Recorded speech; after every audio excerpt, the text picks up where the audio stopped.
ectoplasm, photographic plate,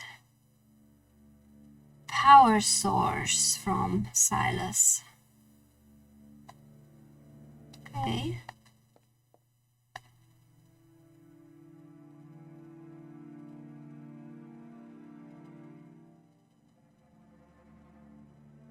No, let's talk to her a little. I don't think we had these questions before. Okay, I must thank you for helping me. Quite the contrary, Patrick. I am the one who is grateful to you. This whole affair has restored my passion for paranormal investigations. This is what I wanted to devote my life to. I feel rejuvenated. And it's all thanks to you and the mess Nelson has got himself into. But think about it, we are about to unveil the mysteries that lie beyond death. Aren't you nervous? Yes, of course. I fear for the professor. So do I, my friend, so do I. But for the moment, what can we do? Do you have any ideas? Unfortunately, no, I can't think of anything. Let's occupy our minds with this device. Perhaps we can shed some light on the matter while we work. I was thinking of Banville Street house.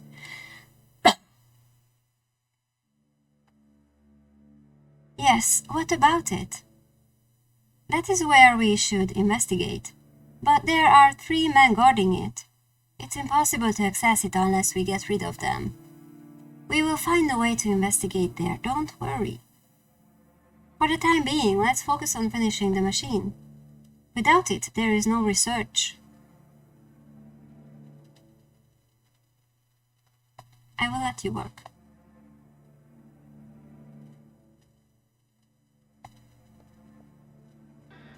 So we're still waiting for Silas to come back, right?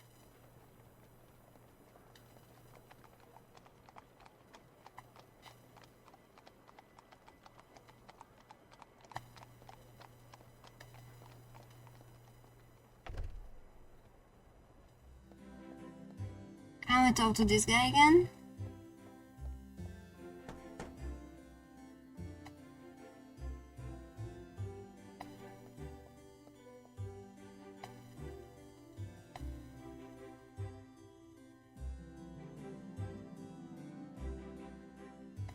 Okay, no. We had these.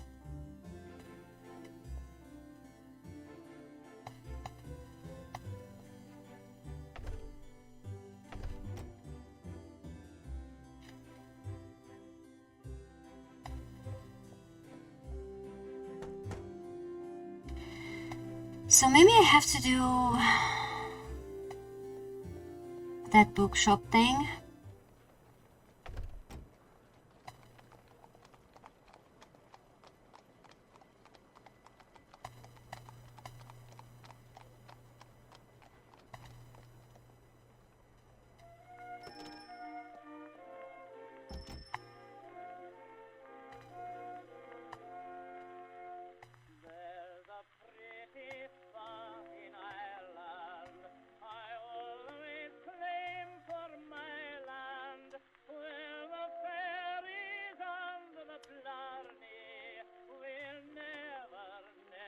Novelties. Okay. I didn't want to do all the reading today. Damn! The Stygian Pawn. Report from April 3rd, 1903, as featured in The Observer. The police investigation into the gruesome murder that occurred last Tuesday in Berkeley Square continues. Scotland Yard's handling of the case is facing fierce criticism from the Baron's family, who are pressing for the culprit to be found. Rumors abound that even the victim's identification presented serious difficulties. Algernon Hines' head has been described as a mass of bruised flesh and broken bones, purportedly bludgeoned with one of his own canes found in a pieces next to the corpse. Wow. Okay, I won't remember anything from these. Goddamn. However, what perplexes the police most are the abundant signs of murky and fetid sludge found both at the crime scene and on the victim's body. The Baron was last seen alive in the early hours of Monday near the Thames, close to the opium den at Southwark Bridge, during his morning stroll with distinguished members of the Rifle Association. Witnesses claim that the drug addict, brandishing a filthy bag of coins, had the audacity to approach them seeking alms. The Baron responded with shoves and insults, accusing the man of robbing honest folk, before snatching his purse and sending him into the river with a blow from his cane, shouting, "Wretched scum!" No one lifted a finger to save the unfortunate soul from the fermenting sewer many know as the Stygian Pond. Instead, the Baron was met with a chorus of applause. All refuse ends up in the river, after all. This location appears crucial to the investigation, as the trail of brown mud led Scotland Yard's agents to the foot of the iron bridge. However, as the tracks vanish into the river, it seems the case has hit a dead end. Several patrons of the Chinese opium den claim to have seen a noisome thing crawling to the Thames bank and disappear into its dark waters. Oh, a voracious reader. Read the Stygian Pond, an achievement. They have emphasized the stench, a guttural moan, and above all the metallic clinking of a bundle carried by the abomination. Authorities have chosen to dismiss this account as a mere collective hallucination induced by opiate consumption. Okay. The Lovelace baby.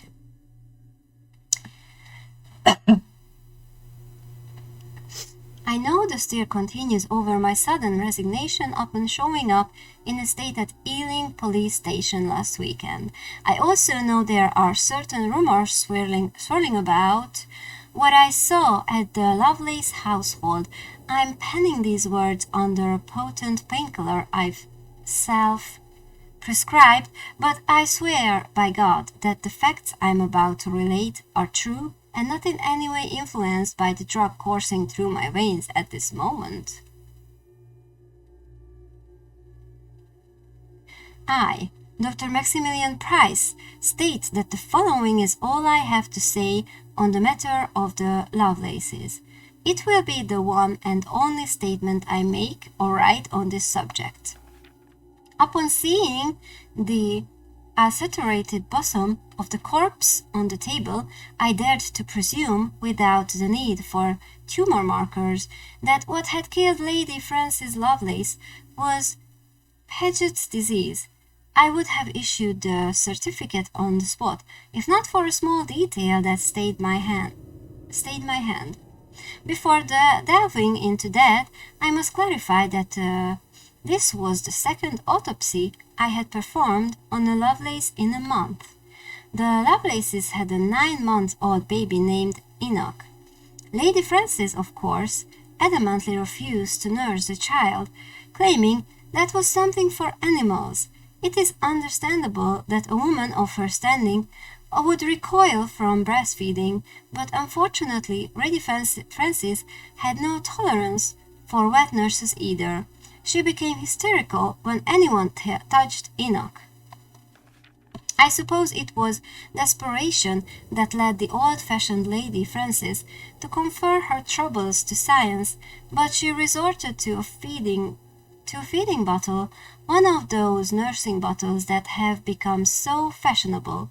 Unfortunately, the same dignity that prevented the lady from nursing her firstborn also hindered her in matters of cleanliness and hygiene. The Lovelace baby was found dead a few days later with a bruised, swollen body due to a bacterial infection from the rubber bottle tube. I myself signed the certificate with Mrs. Lovelace in attendance. This occurred a couple of weeks ago. Oh, gender fiction? Read The Lovelace Baby. Okay. I hark back to this unpleasant memory to make you understand why a certain detail in the purple pustule on a Lady Francis' chest perturbed me greatly, to make you understand why I felt compelled to exhume the corpse of little Enoch well into the night. Doubts and paranoia overran me, even though I knew it was impossible. I cursed my curiosity for driving me to compare the teeth of that wretch with the chorus of small marks encircling that infected breast. Why did I have to do it?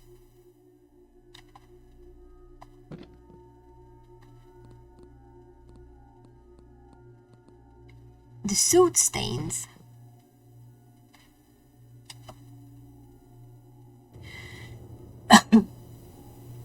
It was an open secret.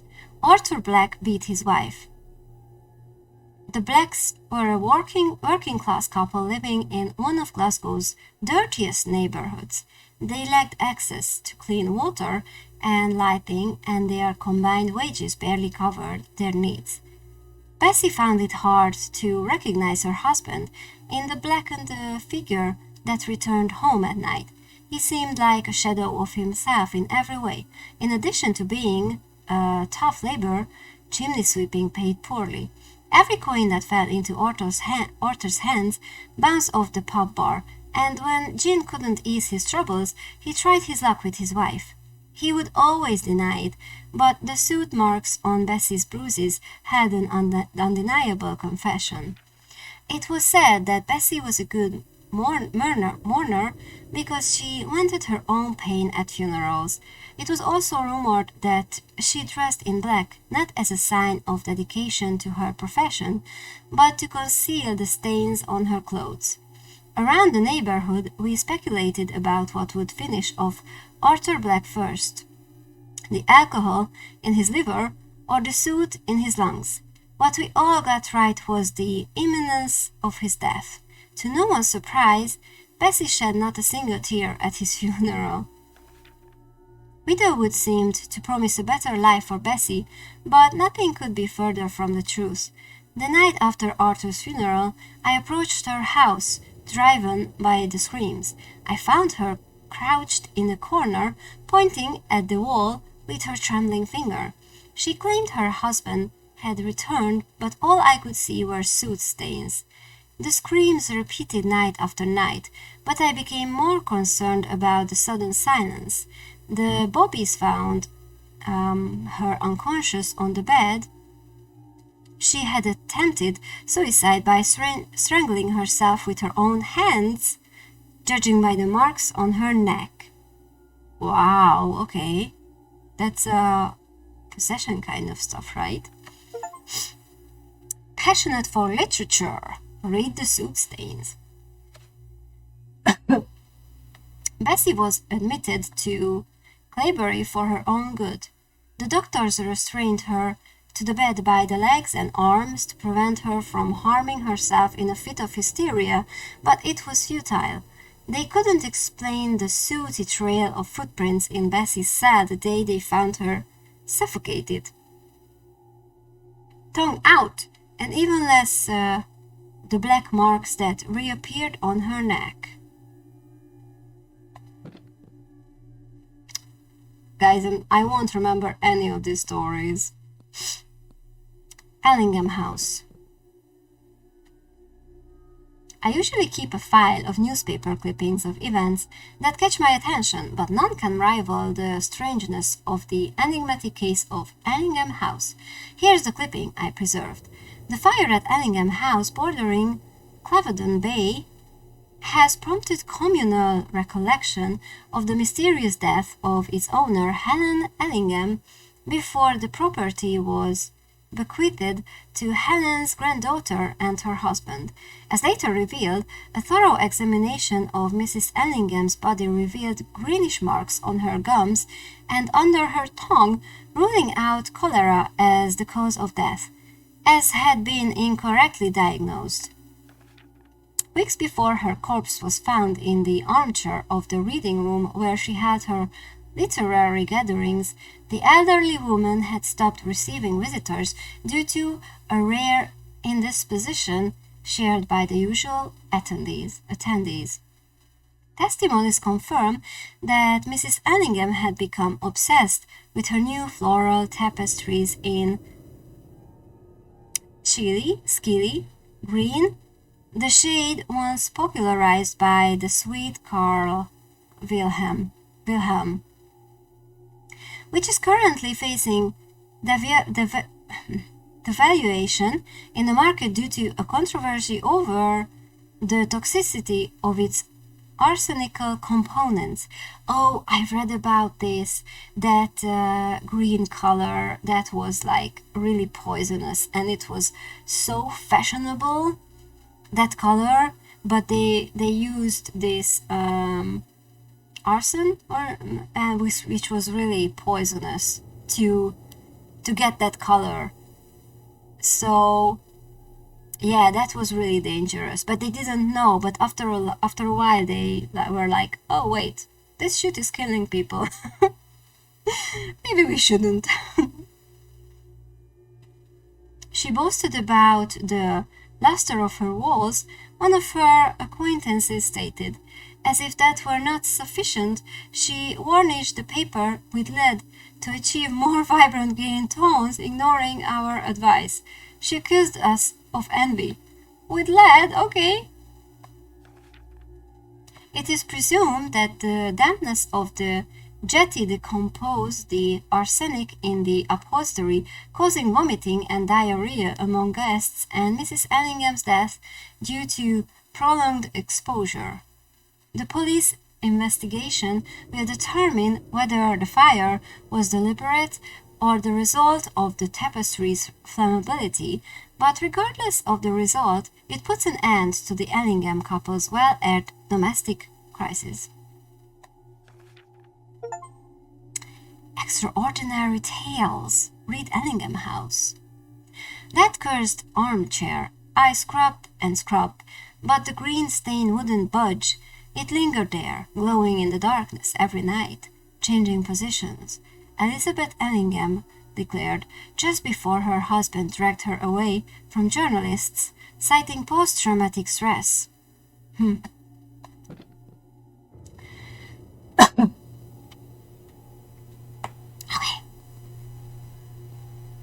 The Ouija board. Okay, give me a second.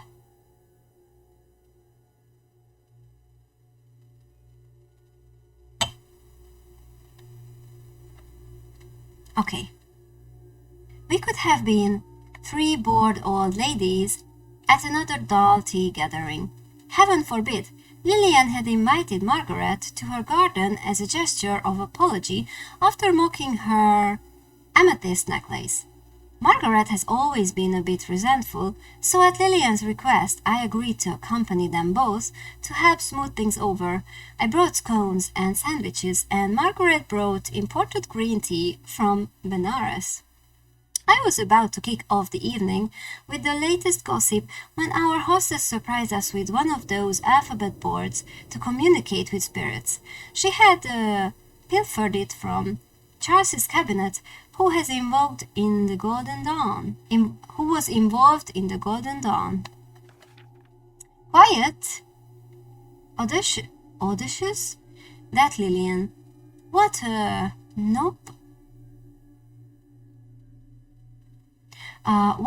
noble lady rummages through her husband's belongings?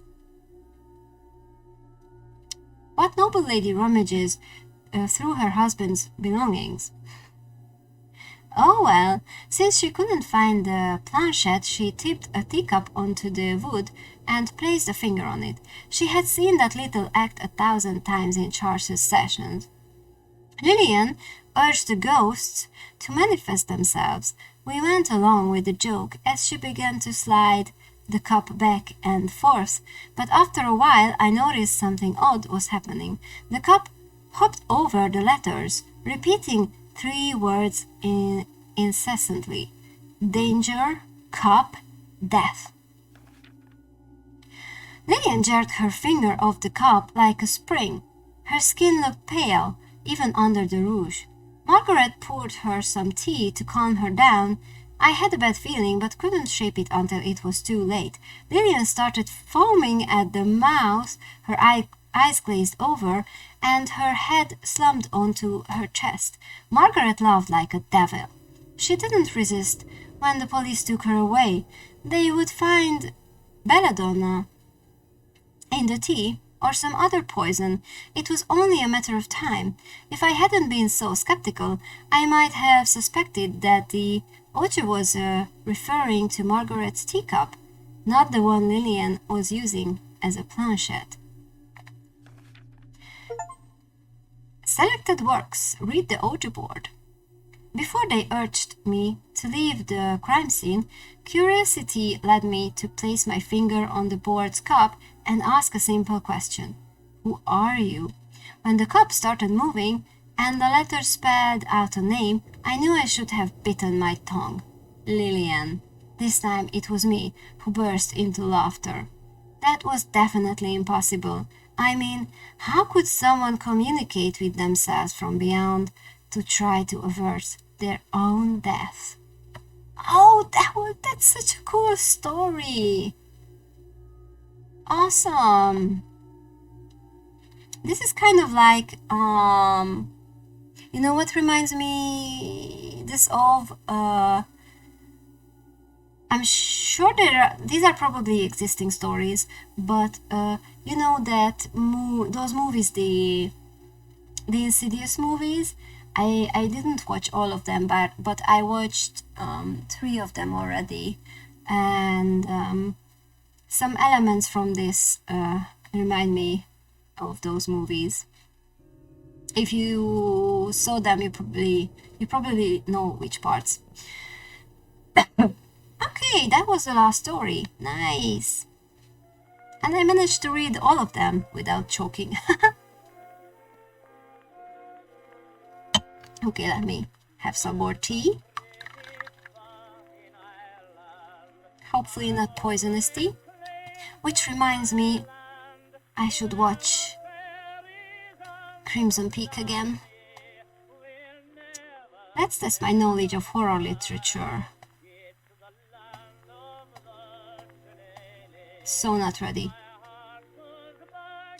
In which European river is the setting of Algernon Blackwood's The Willows?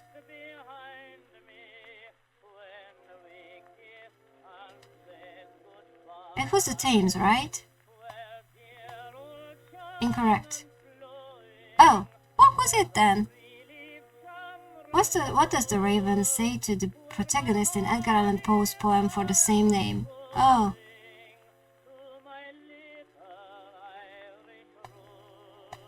Correct, nevermore. I knew this. I was an easy one. Which of these vampire novels was written first? Dracula, the Vampire, Carmilla. Warner the Vampire. Oh, I don't know these. I thought that they were related to the books I just read, but no, I should just know it by myself. Well, I definitely won't.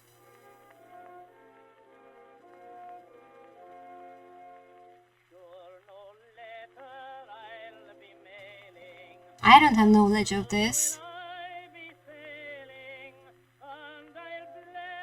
Should I just guess? Does anyone know?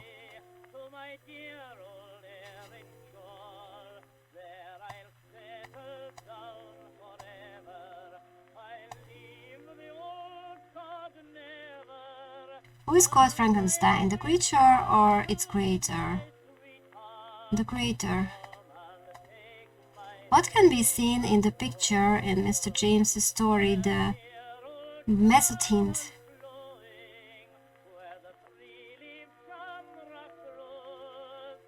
I don't know.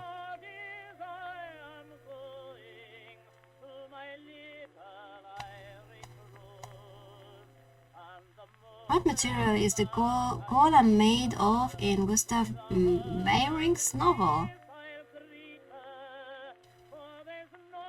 Okay. I don't know these. Come back whenever you want. I will be happy to test your knowledge again. Okay. So what do we do now?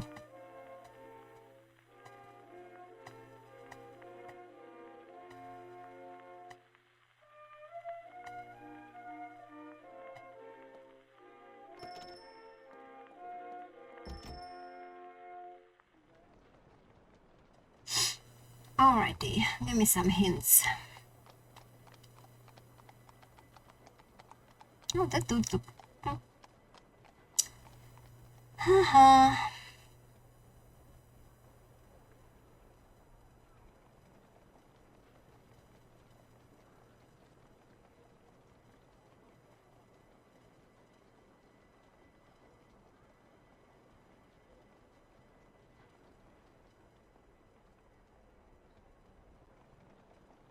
So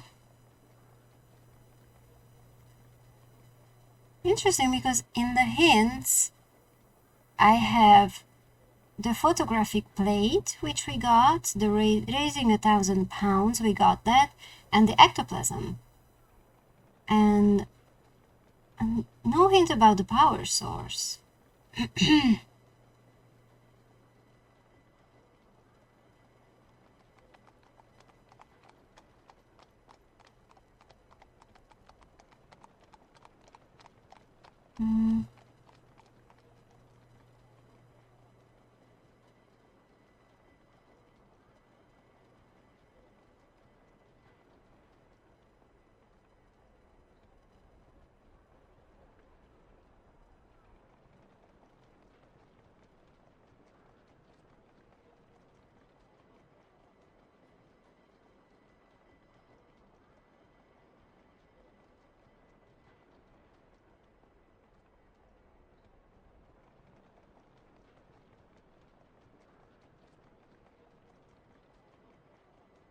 Give me a second.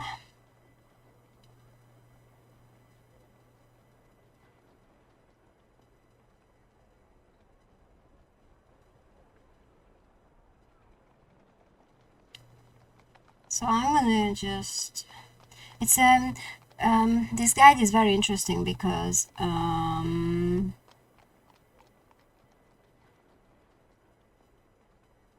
it's like very careful with giving us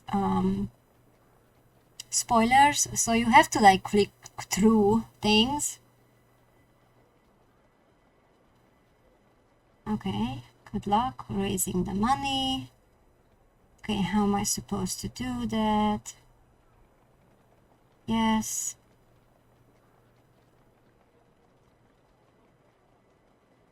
The lucky charm, we did that.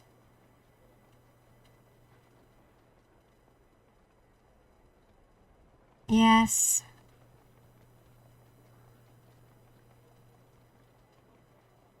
The flowers, oh, that was so annoying. Yes, the violets. The eye substitute. The marbles, yes.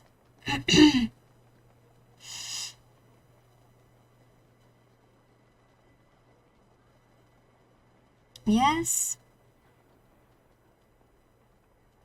We painted the marbles.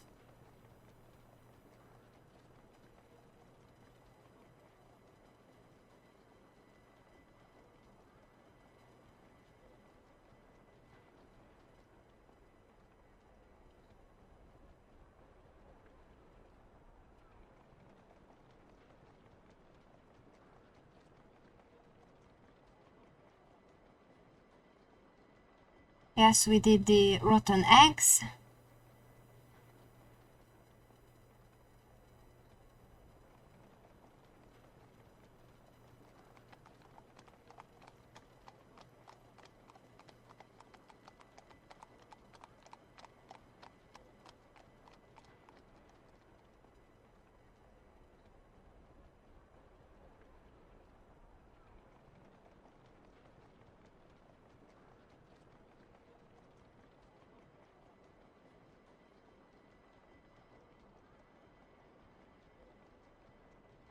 Yes, photographic plate.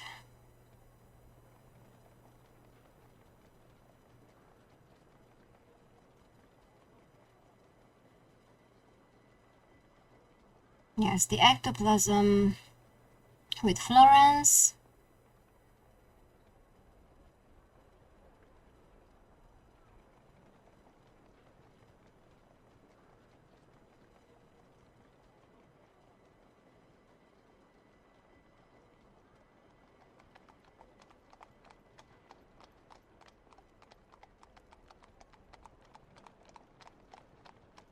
The envelope, yes.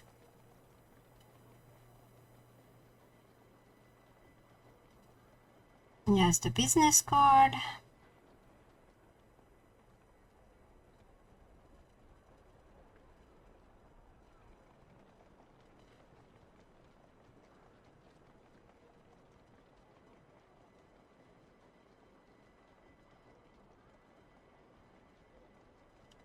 Yes, capture the ectoplasm.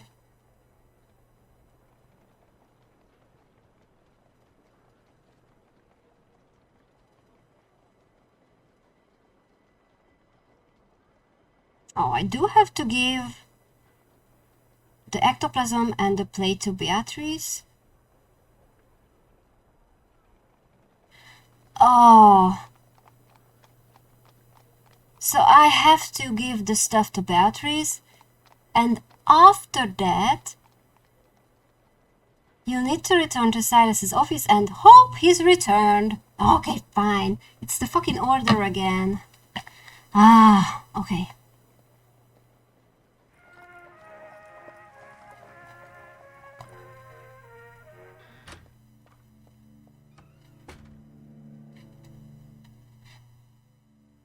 Also, it kind of often confuses me that I think that, you know, since I have stuff now, if I click on the person, some new conversation options appear or something, but that's not how it's working. So if I click on them, we just have the same conversation. So I just have to try to give them the objects, and that really confuses me because that's not how it goes in my brain, and I keep forgetting that I can just randomly try giving them the stuff, and I either can or cannot.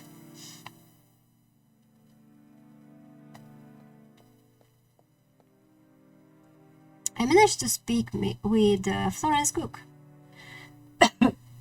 Yes, and I've obtained this. By all the branches of modern science. Is that what I think it is?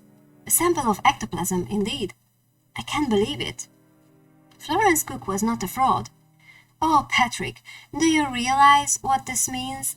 We could offer the world solid proof that the beyond exists. I think you are being overly optimistic, Beatrice. Look at the sample. It is nothing but a luminous, amorphous gas. Skeptics will settle for any simple explanation. You're right. They need to see a ghost with their own eyes. And that's what we will give them. But for now, I'm bursting with happiness. Give it to me. I will start assembling the sample in the box of revelations. We still need to find Eugene Wood's photographic plate and whatever Professor Bennett has in his possession. I'm on it.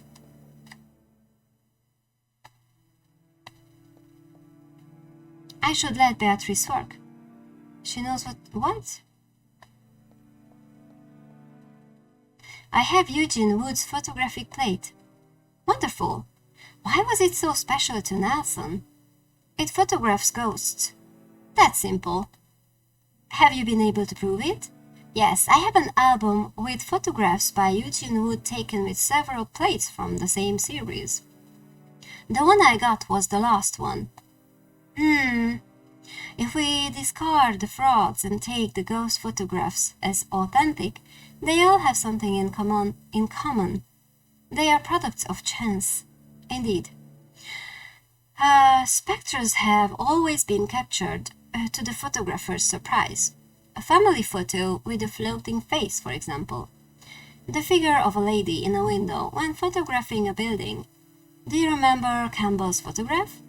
Yes, the figure seated beside his wife in one of the empty seats on a train heading to Edinburgh. Exactly. And whenever there's been an intentional effort to photograph a ghost, it's been a failure. What peculiarities might this plate have? Perhaps a chemical process that enhances the recording of the beyond? Before assembling the piece, I'd like to subject it to several tests. Good idea.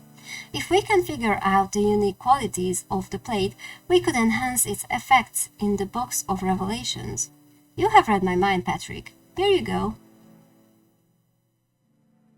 Well, we have the photographic plate and the ectoplasm sample. What about Professor Bennett's piece? I have been to the London Archaeological Society, but Professor Bennett is not there. His assistant could provide the key to the matter, but he is absent. While we should... Oh? Knock knock? Who knows we are here? No one. You may come in. It is open.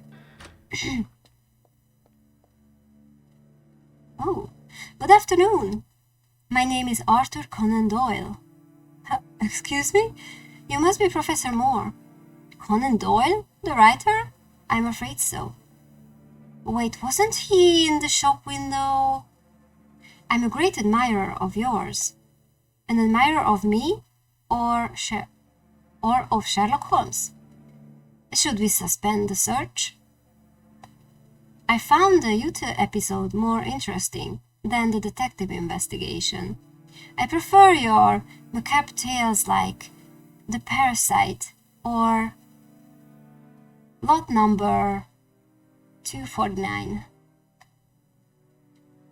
You should foster that genre more. That was my wish, but that damn detective, a violin-playing drug addict, had me hostage for many years.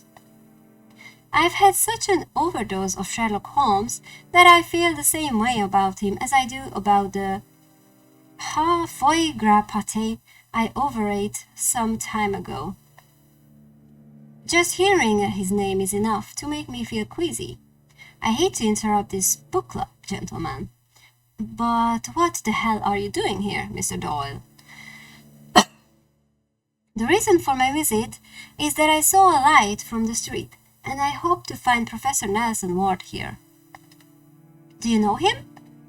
I've always followed his investigations with interest, Professor Moore. We had a meeting with your colleague. The Hermetic Order of the Golden Dawn, and I ended up funding the Books of Revelations. Oh, that's interesting. In fact, yesterday we donated a large amount specifically to Professor Bennett's excavation in Peru. But our friend Nelson Ward insisted this time it should be deposited in the university's name. Oh, I don't know why, because he stole it. Wait a moment, do you mean that money belongs to the professor and not to the university? Oh, that's interesting. Exactly. The professor hasn't stolen anything, Beatrice. So it seems. If this whole affair smelled fishy to me before, it smells even worse now. I see that you're aware of the unfortunate incident with the professor and that you're unaware of his whereabouts. We know nothing. We came here in search of a clue that might shed light on where we could find him. But we've had no luck. I believe you. I see that despite the professor's absence, the manufacturing of the Box of Revelations continues. Are you working on it? Yes, we've managed to obtain the ectoplasm sample and Eugene Wood's photographic plate. Are you serious? That's fantastic news. I suggest you lower your expectations, Mr. Doyle. I can assemble all the pieces and even modify part of the machine, but I fear it cannot be completed without Nelson's help. There are certain connections not stipulated in the blueprints, and frankly, I'm out of ideas. In fact, we have yet to find Professor Bennett and have him enlighten us on the missing piece. So, two obstacles stand in the way of showing the public the existence of the beyond. I believe you can resolve the issue with Professor Bennett. In fact, you've managed to obtain the remaining pieces, which was Professor Ward's main concern, so I trust in your abilities. Ward should have told me this from the beginning. See, I just acquired all the pieces, so he should have worked with me. So I trust your inabilities. As for finding Professor Ward, what about you? Don't you solve mysteries in your novels? Seems you're good at it. My dear, I begin writing my Sherlock Holmes stories knowing at all times what has happened. I am a writer, not a detective. But if I'm honest, I believe it's time to put my deductive skills into practice and compete with my most successful creation in intelligence. I have contacts all over the city and some suspicion of what might have happened to our friend. They are just conjectures. But if I take the right approach, yes, that's what I will do. You, Professor Moore, try to locate Professor Bennett. The great dame of Phantasmagoria, whom I deeply admire and who seems to have revealed herself as a great scientist, will continue working on the machine. As for me, I will scour London in search of the missing professor.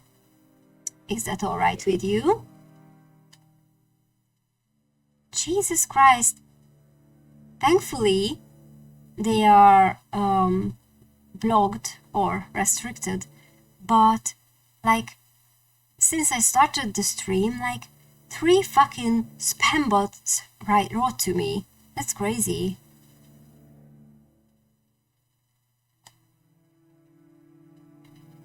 Cheap viewers, best viewers. Jesus Christ.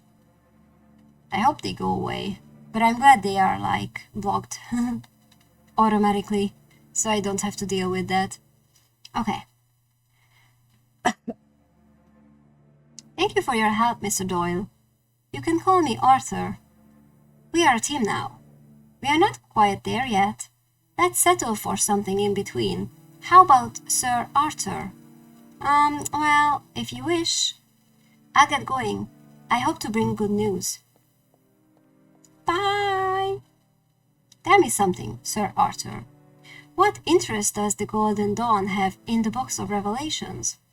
We are very curious about the beyond, perhaps more than the average person.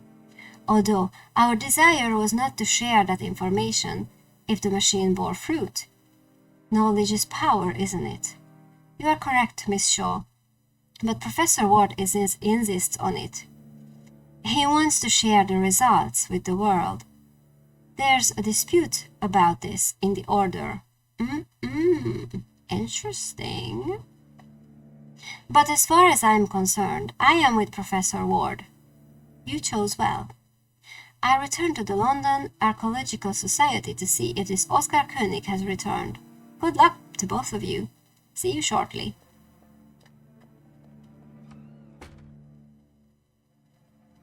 What are you standing there for? Go look for Nelson.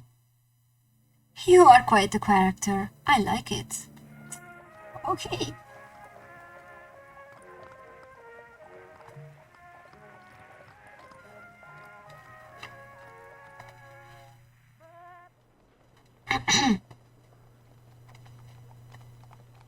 Oh no, he's not the same guy. Thought he looked similar.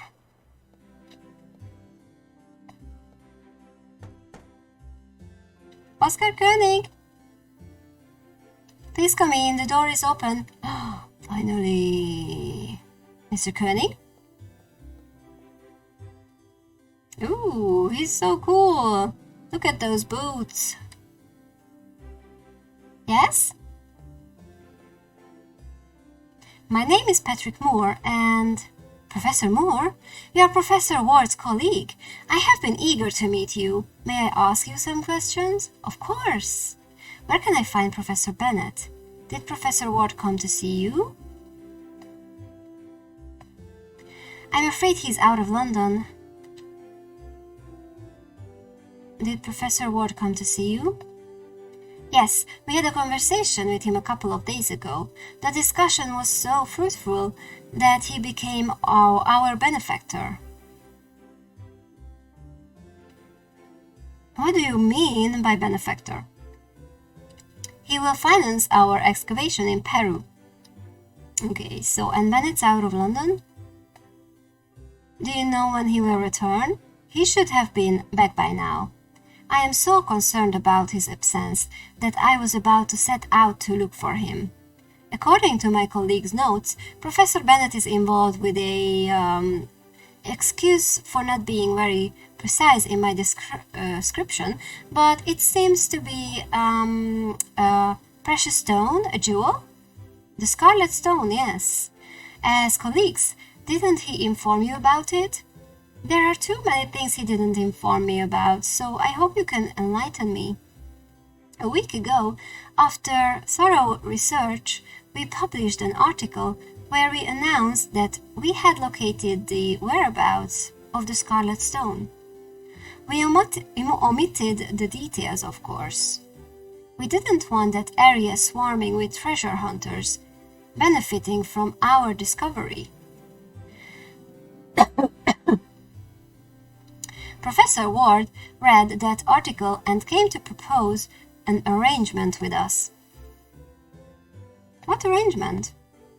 I will be honest with you, we struggle to find funding for our excavations. Those close-minded idiots think we are chasing fantasies. They wouldn't fund us even for a train ticket to Birmingham. On the other hand, Professor Ward mentioned having a significant sum from a donation and offered to finance our excavation in Peru in exchange for using the Scarlet Stone in one of his experiments. We need that money, Professor. My mentor's reputation has declined in recent years. We are outcasts within the Archaeology Guild. The deal seemed fair and beneficial to both parties. What is the Scarlet Stone? It's an artifact. Its construction dates back to the dawn of time. We believe it was made by the Herbans. What does the artifact do? The Scarlet Stone generates continual high-voltage energy on its own without any external assistance. A potent and inexhaustible source of energy? Interesting. It is also the source of legends. What kind of legends? Nothing relevant, fantasies and superstitions. It is said that its creators were frightened by what it could do. They decided to hide it so that no human would misuse it. As I said, I intend to set out to search for Professor Bennet. I fear something may have happened to him. He might have found the artifact and had an unfortunate accident, or perhaps he hasn't found it yet. Although, if that were the case, he would have informed me via telegram. The train leaves tonight, bound for Eriswell, Scotland. That's where the Scarlet Stone is located. Would you like to accompany me? Scotland? I would like to, as this concerns both of us. But I am having trouble obtaining the appropriate attire for such an endeavor. Don't worry about that. I see you are the same size as me. I can lend you clothes from my suitcase. What do you say? Will you join me? It will be a pleasure, although I need to inform my colleague Beatrice that I will be absent for a few days first. Sounds perfect. The train departs from King's Cross at 10. I will be waiting for you. Germans and Britons share the same sense of punctuality, so let's honor that. I'll be there. All aboard, embark on the search for the Scarlet Stone. Oh, we are already here, okay. We will soon arrive in Scotland. Don't get too excited, Professor Moore. There are still several transfers to go. and we'll have to rent a horse carriage. There is nothing in Eriswell. It's a desolate place. The only remnant of civilization there is an old lighthouse, which I don't know is even still in operation. Let's hope Professor Bennet is safe and sound. Yes, let's hope. And that by finding the professor, we will find the Scarlet Stone. I sense you don't have much faith in this venture, am I right? Why do you say that? I can see it in your eyes. You have the same look as the skeptics I face every day in my work. I beg your pardon, but I'm trying to come to terms with the fact that we've embarked on a search for an artifact of advanced technology manufactured when men still lived in caves. The Hurbans populated the world before that time. You don't believe they existed, do you? I have my doubts. There's no historical evidence of it. And this is coming from someone who firmly believes in the existence of ghosts. Let me explain to you what my job entails. Imagine that the world as we know it suffers a cataclysm of such magnitude that our civilization is wiped from the map. Cities are buried, and only a small handful of people survive. All knowledge acquired before then would be lost, as subsequent generations would be more concerned with seeking shelter from the elements or essentially starting over. Follow me so far? Yes. Alright. Let's fast forward tens of thousands of years.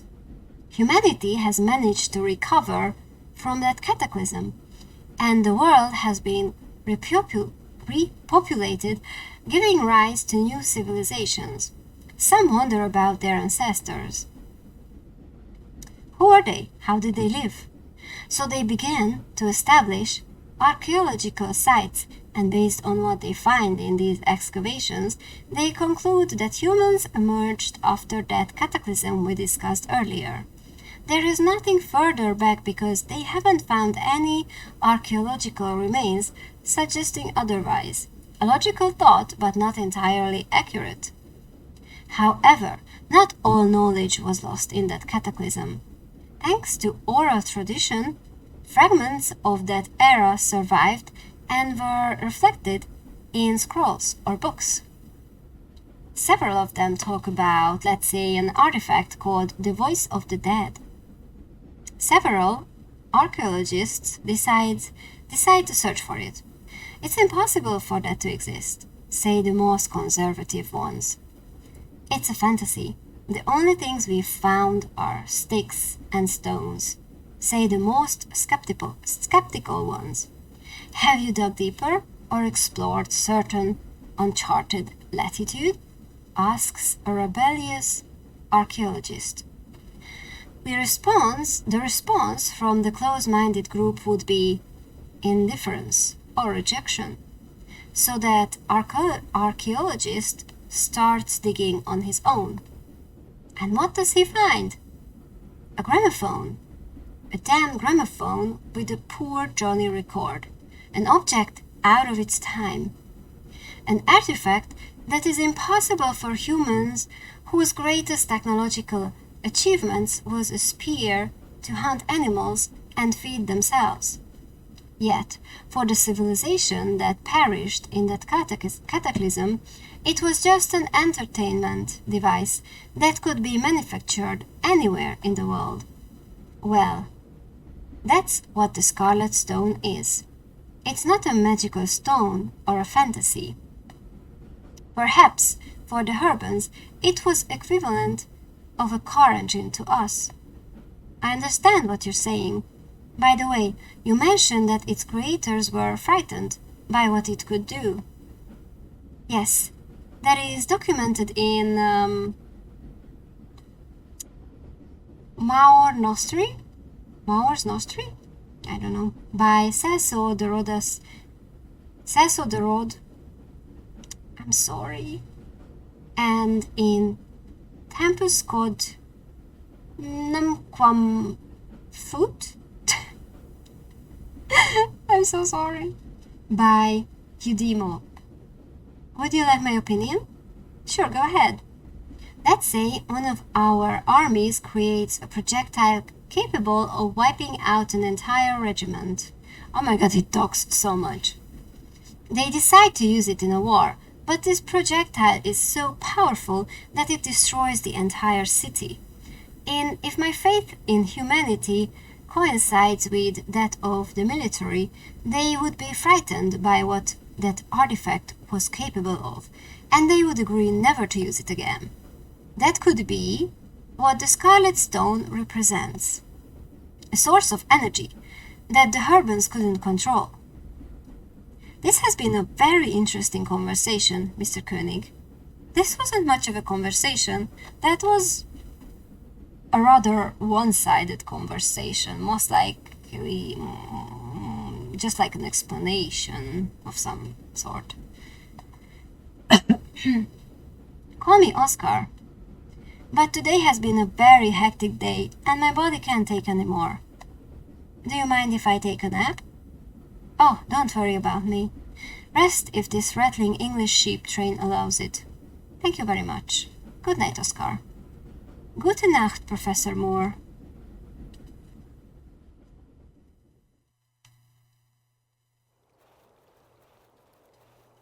Oh, that was so much. Damn it. Stop tormenting yourself, Oscar. Stop?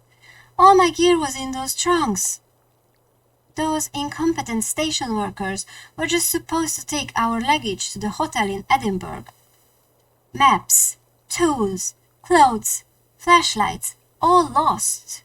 Oh, Buck, of course nothing goes easily. Jesus.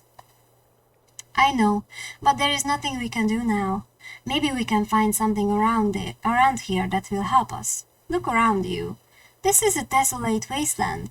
There is nothing for miles, just rocks. Not to worry, we will get through this. Let's search for Professor Bennett before it gets dark. We'll have plenty of time to lament later. Yeah, it's getting dark. Can you see the sky? You're right. I apologize for letting you witness my frustration. Let's get moving.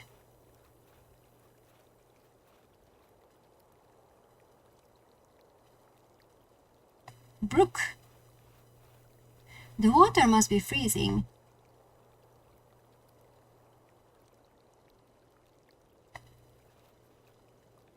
Oscar, come here.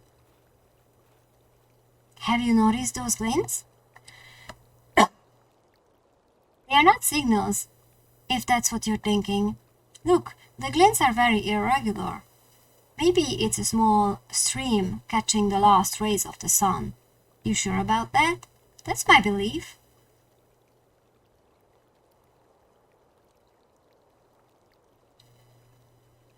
Exit. Sky. Exit. Mountains, brook. Okay. It's near dusk. We should hurry and search the area before we can no longer see anything. Okay. Let's not waste time here. Let's continue. Okay. Let's go down. Professor, wait!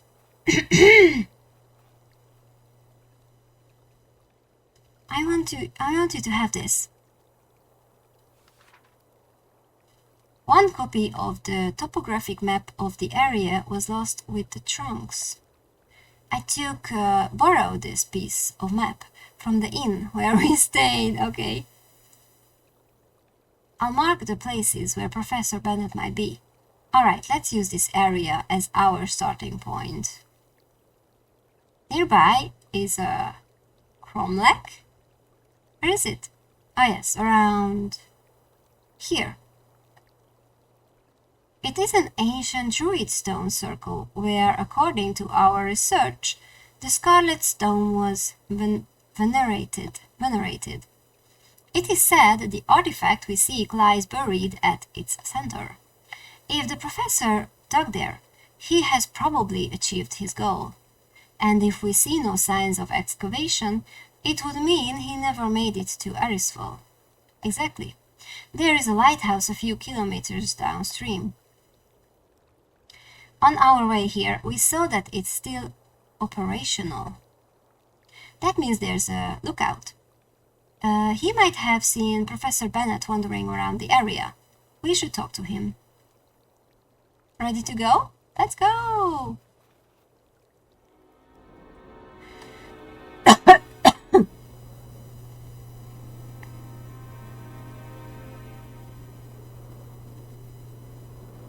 Cromlech or Lighthouse?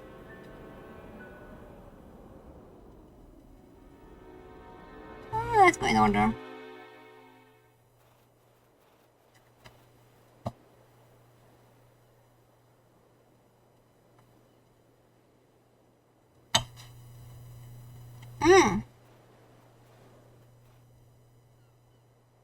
Curses. What's the matter? This is not the Cromlech where the Scarlet Stone is supposed to be buried. You sure about that? Eudemo's writings were precise. Each stone should bear a spiral rune, the protective symbol of the Order of the Eternal Wind. What was the Order of the Eternal Wind? It seems here. Does this mean that the Scarlet... Okay. What was the Order? The Scarlet Stone survived the cataclysm that ended its creators. It passed through various hands until it reached a druid sect who called themselves that. They possessed great knowledge of past eras. Many of their rituals came from lost civilizations. When they obtained the Scarlet Stone, they studied it and understood its power. They agreed to hide it, to prevent it from falling into the wrong hands. The trail of the artifact we seek ends there, with the Order of the Eternal Wind. Could others have obtained the Scarlet Stone after this sect? No. Why not? Because it's impossible. How can you be so sure? Because we have done our job. There is no record of it being anywhere else. Don't be impertinent with your questions, and believe me when I tell you that I am sure of it. All right, I apologize. It seems the professor was here after all. He has excavated the area, there is no doubt about that. But he mustn't have found anything. This is frustrating. Does this mean that the Scarlet Stone is not in Ariswell? It is in Ariswell. Verdammt nochmal. Why on earth shouldn't it be? I won't abide your pessimism, Professor. All right, Oscar, don't get so upset. We have spent years investigating its whereabouts. We couldn't have made any mistakes. Calm down, will you? Do not tell me to calm down. What do we do now? I don't know. Listen to me, Oscar. Try to relax. Your attitude won't help us at all. I apologize for not possessing the famous British phlegm. I just ask you to try to calm down. Come on, don't be a bitch. I'm sorry. Without Professor Bennett, I'm lost. I won't find the artifact without him. And without the artifact, your colleague won't fund our excavation in Peru. Regarding that, I'm sorry I haven't been honest with you, but Professor Ward is missing. What do you mean? There was a minor incident and he decided to go into hiding. I have no idea where he might be. But will he come back? I don't know. I assume there will be news of him sooner or later. But, damn it. Why didn't you mention this before we set off? I don't really know. I want that artifact as much as you do, and I decided to join you on this quest. But don't worry, I am a professor at a very important university. I could pull strings that connect you to patrons willing to fund you if this venture succeeds. That better be true, Professor Moore. Otherwise, I will consider you a hindrance. Aw, I like this guy so far, but not anymore. Hole. Okay. Men here. You mentioned that each menhir should bear a spiral rune carved into it. Yes. Could it be that the elements eroded those runes until they vanished? No. Throughout Europe, remnants of the settlements of the Order of the Eternal Wind can be found. Such stone-carved runes have been discovered in Spain, France, and in my homeland.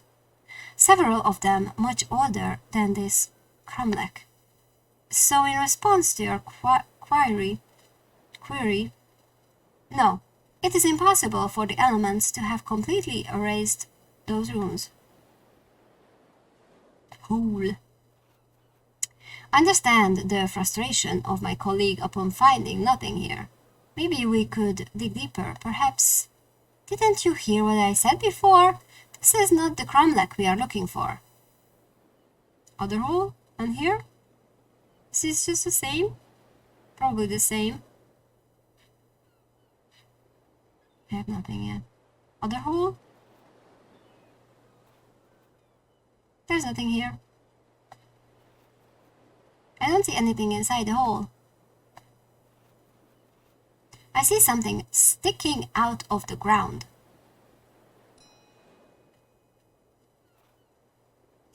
What have you found? A mirror. Could it be an object out of its time? Don't joke around. It belongs to Professor Bennett.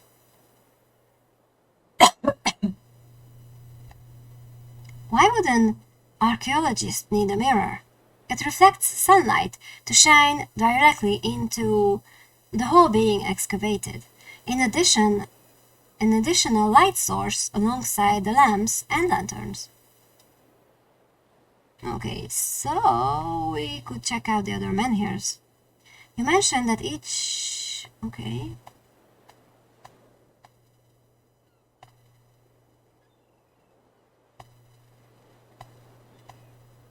So the menhirs are just the same.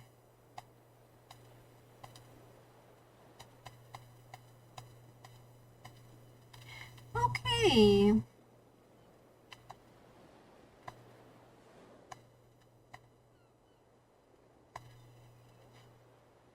So I have a mirror. Let's check out the lighthouse.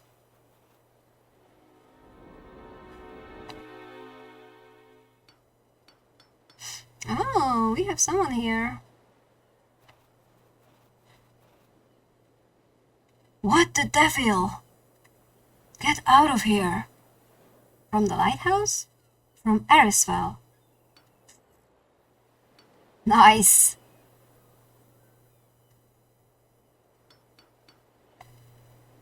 There are small piles of stones on the table. It's brimming with gravel. Puppy! Oh, cute. Oh, did you see that? Rope? We don't need a rope, Mr. Moore. Oh, we will probably need a rope in the future. Not that we know of yet. Well, we'll know where to find one if we need it. I don't understand your habit of keeping every object you come across. Alright.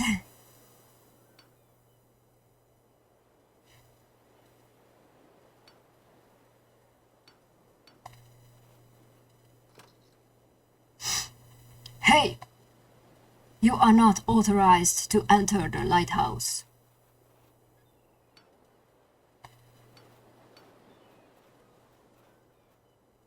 Excuse me. What? Why should we leave Erisfell?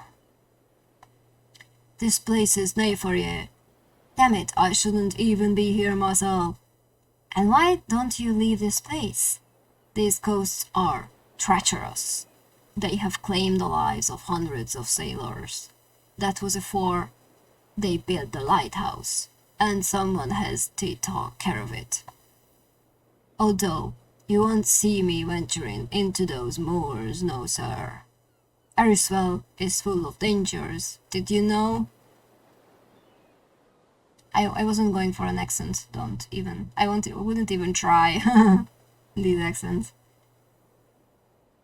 What kinds of dangers are in Erisfell? The cliffs. We have to be careful if you don't want to plunge of them. You'd be surprised at the human remains that can be found among the rocks. And the wind, it seems harmless. Recht. But this wind is relentless. It could drive even the sanest person mad. And I won't mention those damn mushrooms, Frey hell. But above all, yes? Nay, forget it and get out of Erisfell. Mushrooms? Those purple things sticking out of the ground. You have to be careful not to step on them. And they are everywhere. What are you doing with those stones? I crushed them to turn them into gravel. And what do you do with it? I spread it along the path to the door of my home. That stranger probably caught their attention. I want to be alert in case they approach while I sleep. If they step on the gravel, I will hear them coming. They? Who are they? Those who play the trumpets. I heard them once. It had been centuries since anyone heard them. What trumpets? The ones of the apocalypse. Oh, shit. Sorry I didn't hear you because I clicked away, my friend. This man is delusional. He is not the first lookout to lose his mind in the solitude among natural elements. Okay, but that was not all. Sorry to disturb you. Still hanging around here?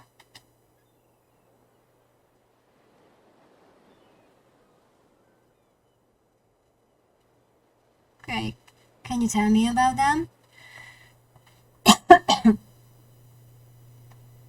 I think I've said enough. Get out of here. You are not aware of the danger you are in. Tell me about the stranger you've seen around here. Could he be an archaeologist? We are looking for him. There was a fellow carrying strange instruments. I suppose he was an archaeologist, by the way he was dressed. Did you talk to him? Nay, he did nae come around here, and I did nae go near him either. I don't know how I'm supposed to say that, sorry. He used to sleep in one of the caves on the northern cliff.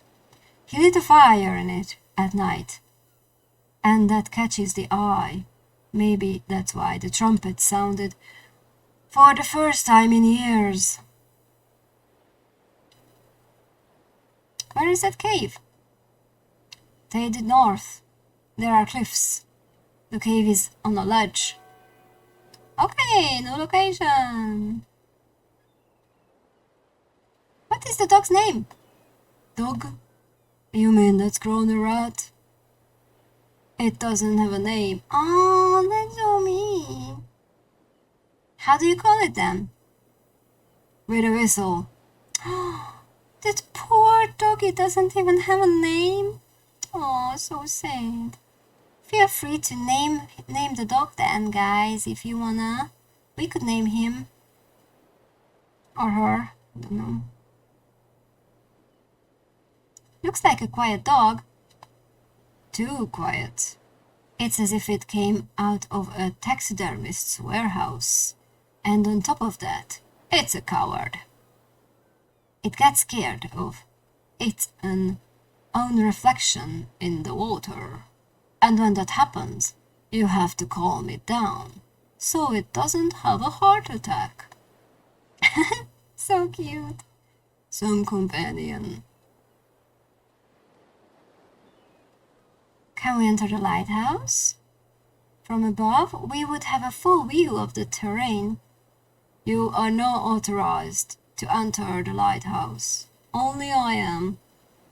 Well, come with us then. Jeez. But we could I said only I am authorized to enter the lighthouse. Is that clear? Okay, well, thank you for your time then. You should listen to me. Get out of Erisville.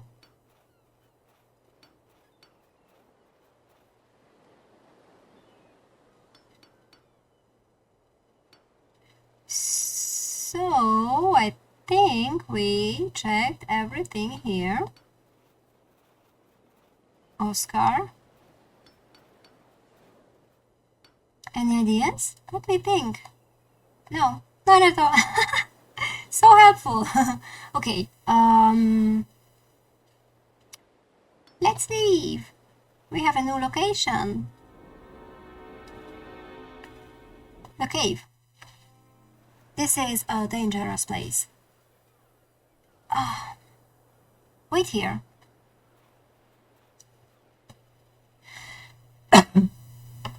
Professor? Professor Bennett? Professor? Damn it. Nothing? He's not here. The lookout said the professor spent several nights in this cave. Are there any signs of his belongings? I don't know, it's very dark and I couldn't see anything. I should go in as well. Go ahead if you wish, but as I mentioned, you won't see anything. I have a mirror though, and the lighthouse was pretty... Oh, maybe I can place it on the wall because the lighthouse is giving us light. Let's see. I could use the mirror to direct the light into the cave, but the lighthouse intervals are so fast that I would barely have time to see anything. Okay, so I have to get inside the lighthouse and set the light so that it's not vibrating. I guess.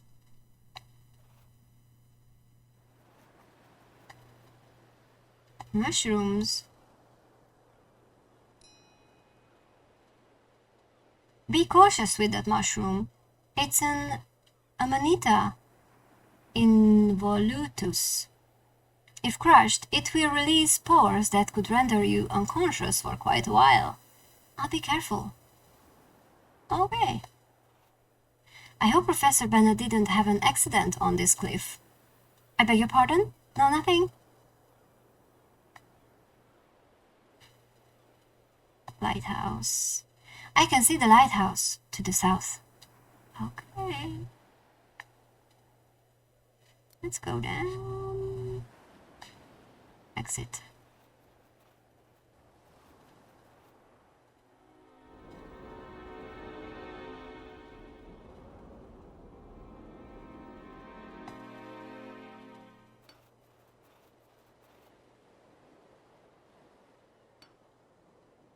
I don't know if I put it there, you will probably notice.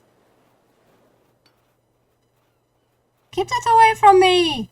How dare you carry that around?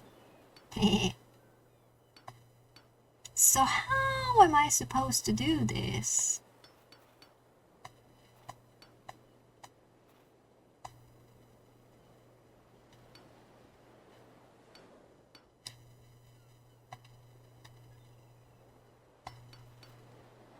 Not worth trying. Table? Don't go near the table. What do I do with my pretty purple mushroom?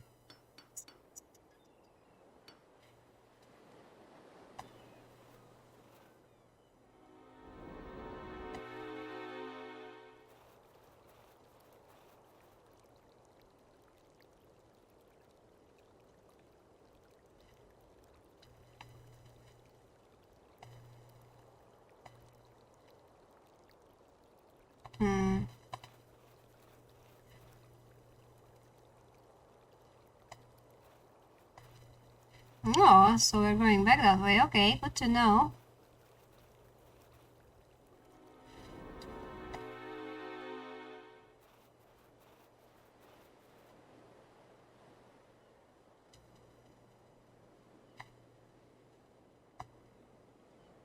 Let's just try things.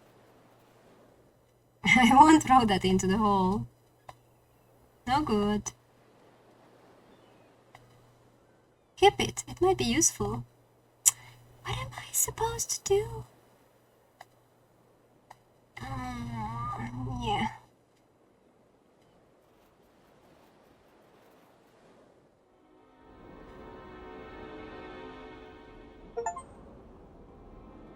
Make a wish. Look up at the sky.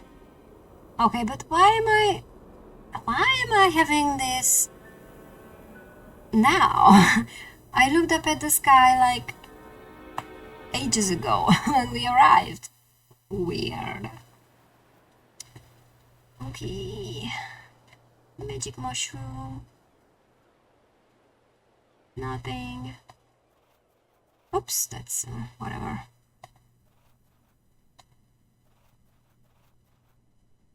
Too dark. Nothing.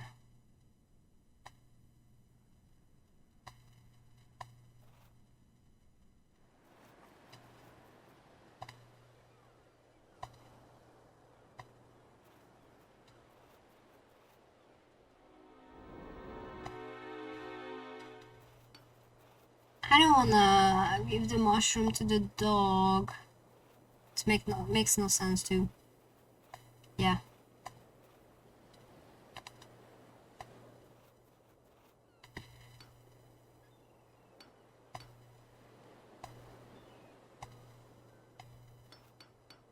Don't really know. I should crush this, but with what? Whirr. Okay, I'm curious. Give me a second. Oh, I'm gonna finish soon. I really have to pee. So,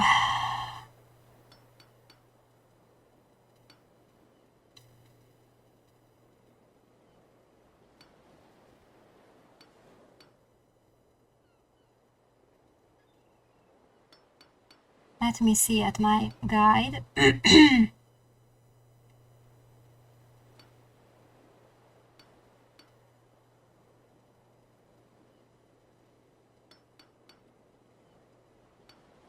Oh, it's loading so slowly. Come on.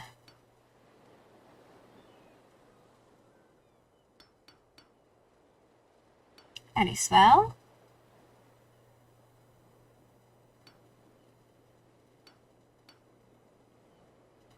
The lighthouse keeper.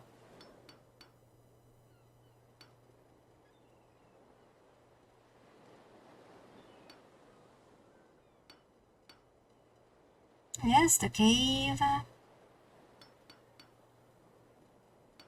The mirror, the mushrooms. Yes. I'll need to distract him.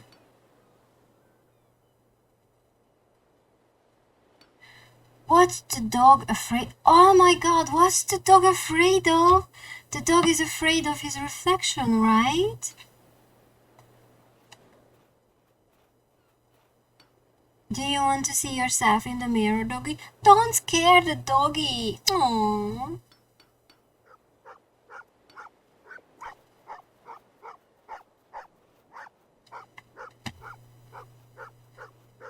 What the hell is wrong with you? Do you want to calm down?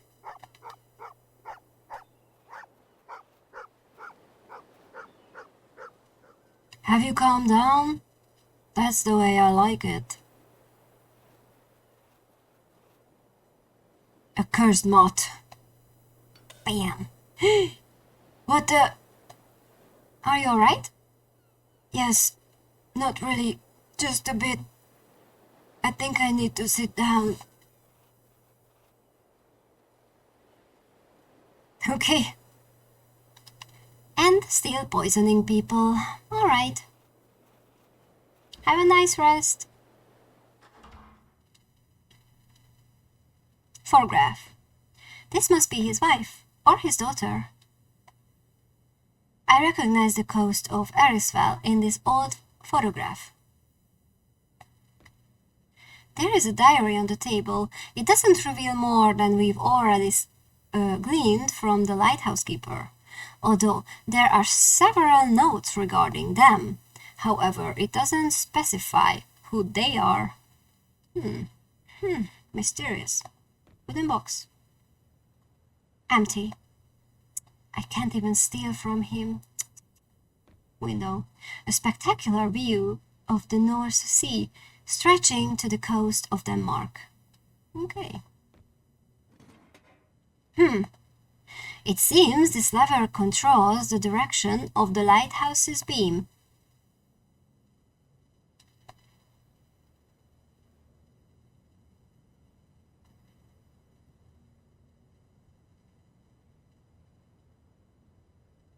Automatic, west, north.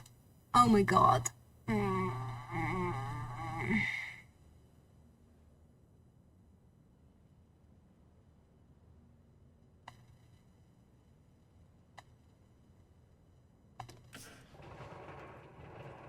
I don't know what's the right direction.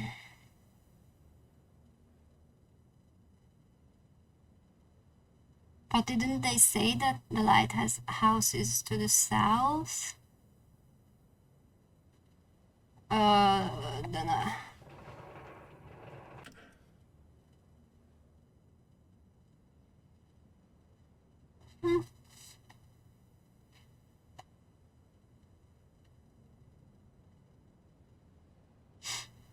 Furniture?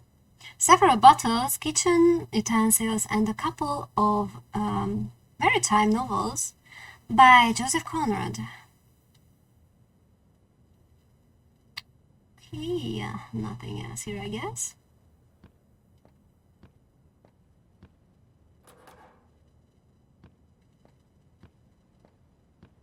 Oh, there is a trapdoor with a padlock preventing access to the upper floor. Huh.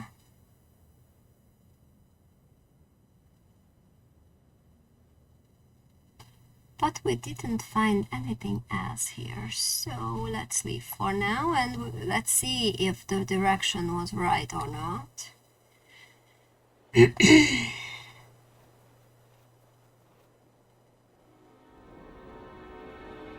Okay.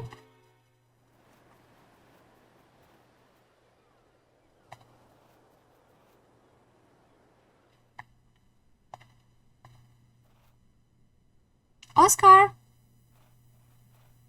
Yes? Stand against that wall. This one? Yes. Is this okay? What are your intentions?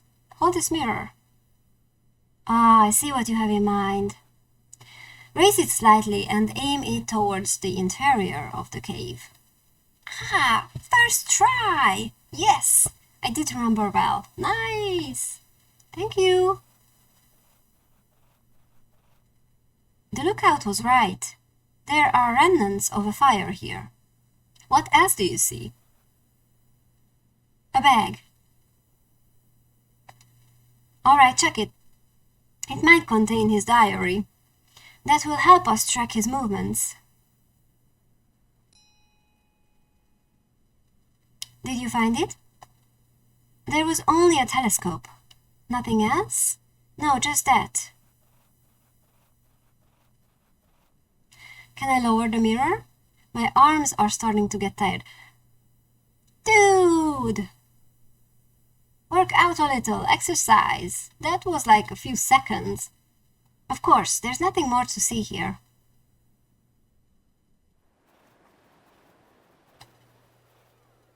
How strange.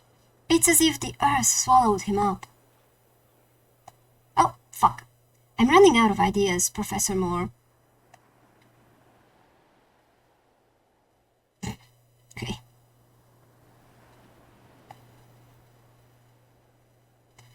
Oh, I thought I would reply something. Okay.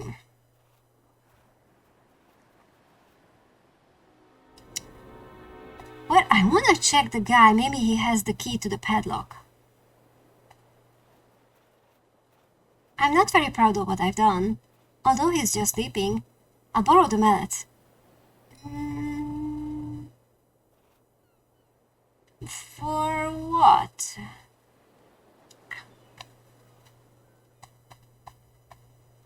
Let me take my rope! Can I break the padlock?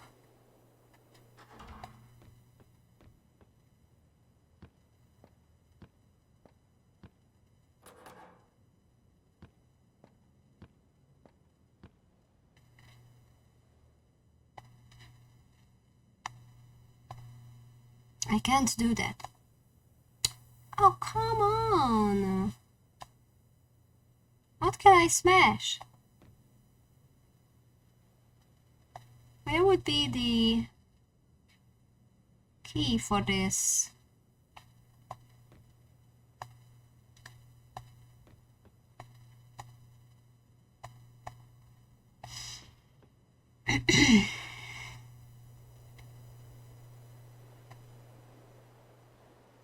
I'll be able to access the inside of the lighthouse as long as he stays asleep.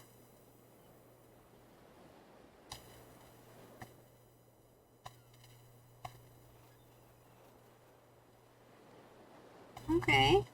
What about... I thought that I should use this up the lighthouse, but what if I just go to the edge of the cave? Or there was the path where we saw something too. Let me see. I can see it clearly from here. Okay, then let's try that. Because König said that it's very irregular, so that blinking. So maybe I can use it on that.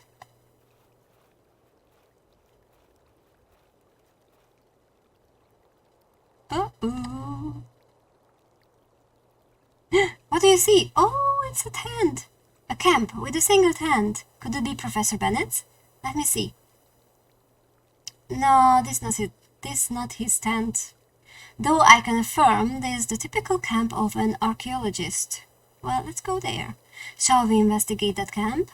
This is not an archaeological site, at least not for conventional archaeologists. I'm intrigued by others excavating here. Do you think they are also after the Scarlet Stone? We were cautious not to reveal the specific location in our article. We were very careful about that. Let's go speak with those folks. They may have had contact with the professor. They may have had contact with the professor recently. He might even be there with them. That would be very good news. Ready for a hike, Professor Moore? Let's go! Okay.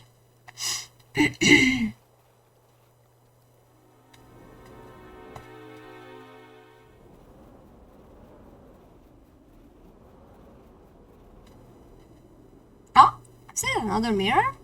Or just looters? Excuse me? Parasites who feed off the work of others.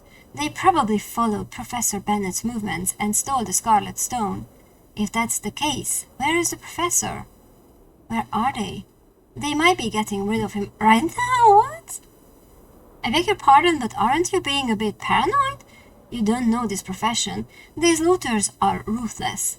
They may simply be archaeologists, just like you. Look at this box. It has a huge lock. What archaeologist so jealously guards a simple box? I bet the Scarlet Stone is inside. Or his work tools. He must be alert. These people are dangerous.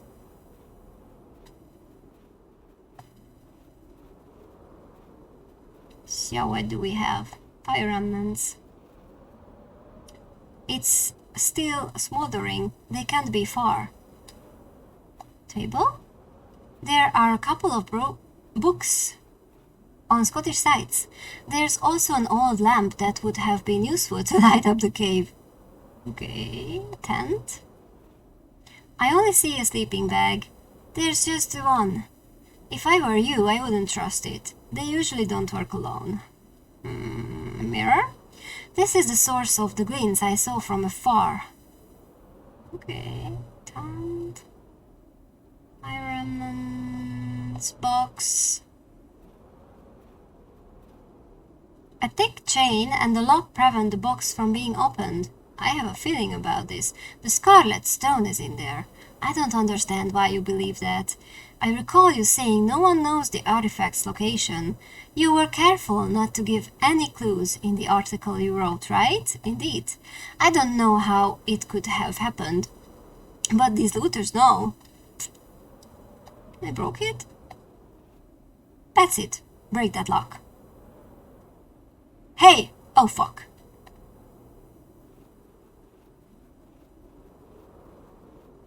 What are you doing? What does that box contain? Excavation material. He's lying. If that's the case, why keep it under lock and key? So people like you won't steal it from me. Who are you? No. Who are you? My name is John Price. Please excuse my companion. He can be a bit impulsive. Just a bit? My name is Patrick Moore, and this gentleman is Oscar Koenig. We are looking for Professor Silas Bennett. Oscar Koenig? You are Professor Bennett's assistant. Do you know him? Do you know where he is? This man's fishy, Mr. Moore. What have you done with him, Price? Me? Nothing. We collaborated in the search for the Scarlet Stone. Collaborated? Mr. Moore, don't believe a word this man says. The professor would not collaborate with a looter. I am not a looter. Please calm down, Mr. Koenig. I met your mentor here in Arisville. His search for the artifact was fruitless. He wasn't digging in the right place. I have precise data on where the Scarlet Stone might be, and he agreed to share the discovery with me. That's all. How do you know the Scarlet Stone is in Arisville? Well, no matter how hard you try to conceal it in the article, the references were very obvious. The professor admitted that an expert reading that article could have located the place with no problem, and it was in my case. Where is the professor? Your friend believed the artifact was buried in the cromlech on the coast. That's because he hadn't read Marlies and her chronicles. The text does not mention Arisville, but rather the hidden cromlech of the Black Forest. When I finally read your article, I could pinpoint the exact location. That's why I'm here. Is the professor in that cromlech? He set off yesterday to locate it. I told him to wait, but he wouldn't listen. Come with me.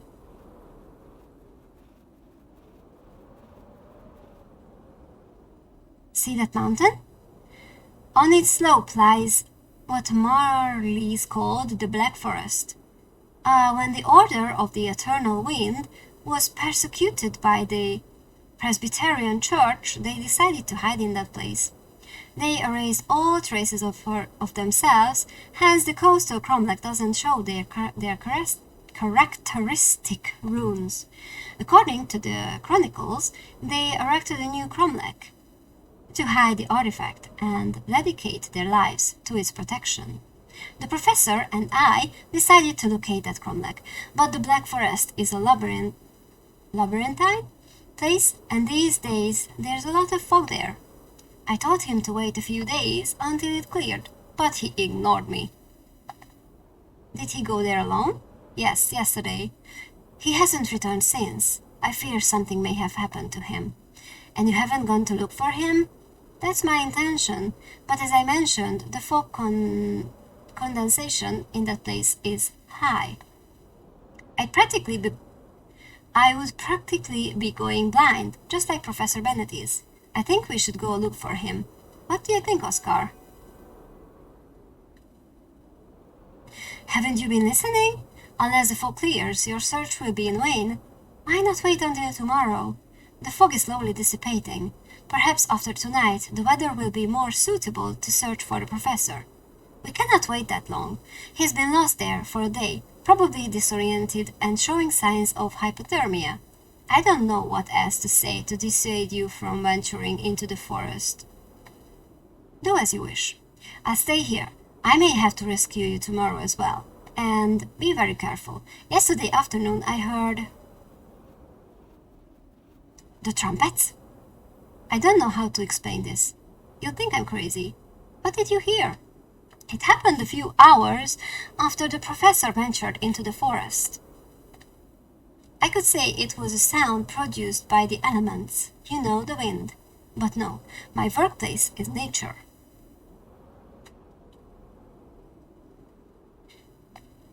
There is no sound in it that resembles what I heard. And until you appeared, there was no human in Eriswell apart from that grumpy lookout. Forget it. Maybe my concern for Professor Bennet played tricks on my mind. I don't think this man is in his right mind. Or maybe it's difficult for him to describe what he heard without us thinking he's crazy, as you're doing.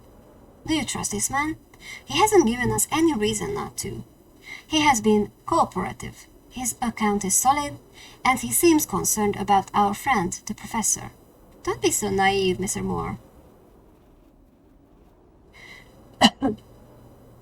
Are you sure you don't want to come with us to the Black Forest? It would be reckless of me, and of you. Take care, will you? We will do so.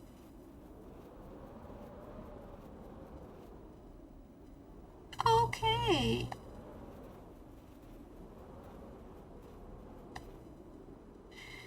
Mr. Price is still convincing, yet I still distrust him. Alright.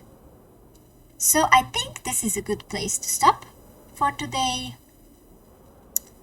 Wow, it's been 3 hours. I did so much today. I didn't expect my voice to able to handle this much. Alright, awesome. So let's continue from here next time. Awesome.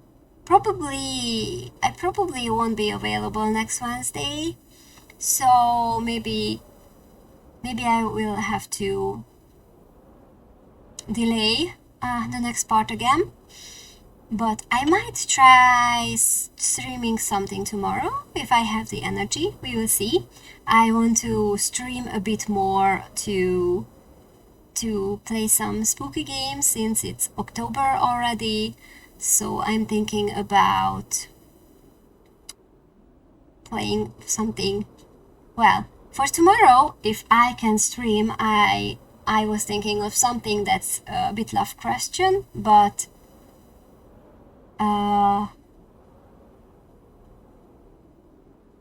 also very fun.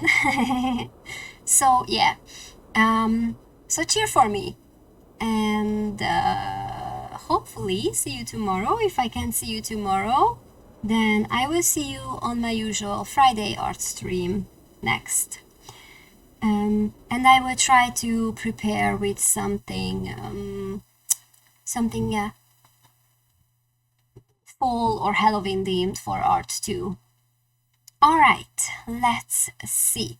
Thank you so much everyone for being here with me. The story was interesting so far, and it's getting even more interesting. So yeah, very, very cool. So much reading, so much information. Oh my god, but cool story. So yeah, thank you so much for being here with me. And well, see you soon. Bye bye.